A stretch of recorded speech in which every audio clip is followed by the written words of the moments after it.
आज से करीब 1 साल पहले, मतलब मैं माफ़ी चाहता हूँ कि मैं गुजराती में नहीं बोल पाता हूँ, मुझे हिंदी में ही बोलना पड़ेगा, पर मुझे अंदाज़ा है कि गुजरात में हिंदी का सम्मान बहुत ज़्यादा है।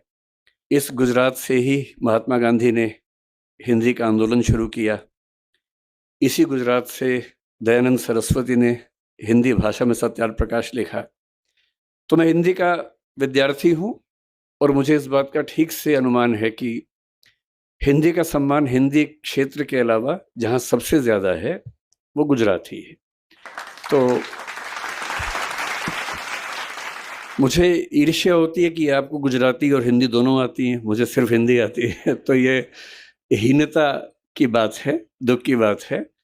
पर हिंदी समाज में जो बच्चे पैदा होते हैं, उनका दुर्भाग्य है कि उनको कोई दूसरी भाषा सीखने का उतना अच्छा मौका नहीं मिलता है, शायद ये वजह होगी। क्योंकि मैं महाराष्ट्र जाता हूँ, वहाँ लोग मराठी, हिंदी दोनों बोलते हैं। गुजरात में गुजराती और हिंदी बोलते हैं। पर हिंदी क्षेत्र में पैदा होने वाले हिंदी ही बोल पाते हैं, साथ में थोड़ी अंग्रेज़ी। तो इस क्षमा याचना के साथ मैं हिंदी में अपनी बात रखूँगा, क्योंकि गुजराती में मुझे सिर्फ केम छो बोलना आता है और वो बोलने का कोई ख़ास विषय है नहीं। आज से करीब 1 साल पहले मेरे पास एक फ़ोन आया। मैं मंच पर तो बोल लेता हूँ, वैसे निजी जीवन में बहुत ही संकोची व्यक्ति हूँ, बहुत ही अंतर्मुखी हूँ और मुझे कोई खींच के बाहर ना लाए तो मैं 1-1 महीना अपने रूम में बैठ के पढ़ता रहता हूँ। मुझे लगता है कि एकांत में जो सुख है, वो सुख मुझे मिलता नहीं बाहर। तो मैं पार्टियों में जाने वाला व्यक्ति नहीं हूँ। किसी का जन्मदिन, किसी की शादी में मुझे बुलावा है, तो मैं तुरंत सोचता हूँ कि क्या बहाना लगाऊँ कि ना जाना पड़े मुझे। तो मैं ऐसा हूँ, दरअसल हूँ, ये मेरा स्वभाव है। और मेरी टीम को ये पता है कि जब भी कोई इन्विटेशन आए, आमंत्रण आए, तो कैसे मना करना है। उनको पूरी उसकी विधि पता है मना करने की, कि किसी का अपमान भूल के भी ना हो, पूरे सम्मान के साथ, विनम्रता के साथ कैसे मना करना है, तो वो विधि हमने बना रखी है।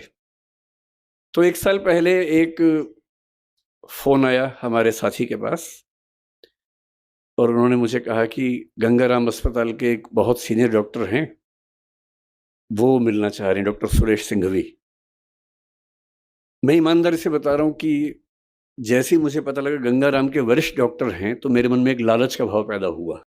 मुझे लगा अब मेरी उम्र 50, अब मैं 51 का हूँ, तब 50 का था।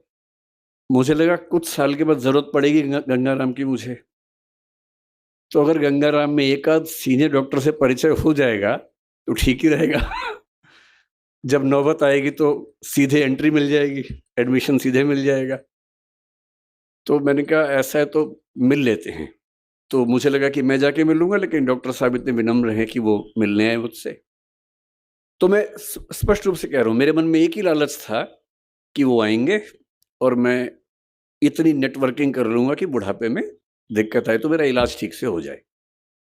बाकी ज़रूरतें मुझे पड़ती नहीं है, एक ही ज़रूरत लगती है, कभी डॉक्टर की ज़रूरत पड़ेगी तो रास्ता निकल जाएगा।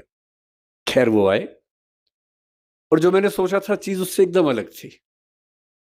आधे घंटे की बातचीत में वो प्रसंग खत्म ही हो गया कि मेरी ज़रूरत क्या है। जब उन्होंने बताया इस पूरे कार्यक्रम के बारे में, बताया कि सरदार पटेल जिस आश्रम में सरदार बने थे, उस आश्रम में एक संगोष्ठी होने वाली है, उसमें मोरारी बापू रहने वाले हैं। और जब सारा वर्णन किया, निरंजना जी का बताया कि कैसे उनके पिता जुड़े थे पटेल जी से, वो खुद भी बचपन में जुड़ी रहीं। तो मेरे मन में लालच बहुत बढ़ गया। अब वो लालच खत्म हो गया डॉक्टर वाला, अब दूसरा लालच बढ़ गया। क्योंकि मुझे सबसे ज़्यादा सुख मिलता है ऐसे स्थानों पर जाकर जहाँ कोई महान व्यक्ति अपना समय गुज़ार के गया हो। जैसे मैं आज से कुछ साल पहले करमसद गया था, जहाँ सरदार पटेल का जन्म हुआ था। उस घर में 1-2 घंटे रहा। छत से लेकर ज़मीन तक सारा एक-एक कमरा देखा वहाँ पर। साबरमती आश्रम भी गया था, दांडी भी गया था, गुजरात आया तो लोथल भी गया, सब जगह गया। बारडोली मुझसे छूट गया था। शायद नियति थी कि जानबूझ के छुड़वाया होगा नियति ने। तो जब मुझे पता लगा कि बारडोली के आश्रम में जाके वहीं उसी घर में रहने का मौका मिलेगा या बैठने का मौका मिलेगा जहाँ सरदार पटेल रहते थे, जहाँ महात्मा गांधी भी आते थे। तो मुझे लगा इससे बड़ी उपलब्धि क्या हो सकती है? बोलना तो ठीक है, मैं अध्यापक हूँ, बोल ही देता हूँ, तो मैंने कहा ठीक है मैं आऊँगा, लेकिन इसमें मेरा लाभ ज़्यादा है, आपका लाभ कम है। और जब से आज मैं सुबह से आया हूँ, मैं कल रात को सूरत आ गया था, आज सुबह यहाँ आया और जब से आया हूँ तो वो मेरा भाव बढ़ता ही जा रहा है। ऐसा लग रहा है कि बड़े शहरों की चकाचौंध में हम लोग बहुत कुछ छोड़ देते हैं, जो ऐसी जगह पे आके समझ में आता है कि जीवन का असली मतलब क्या होता है।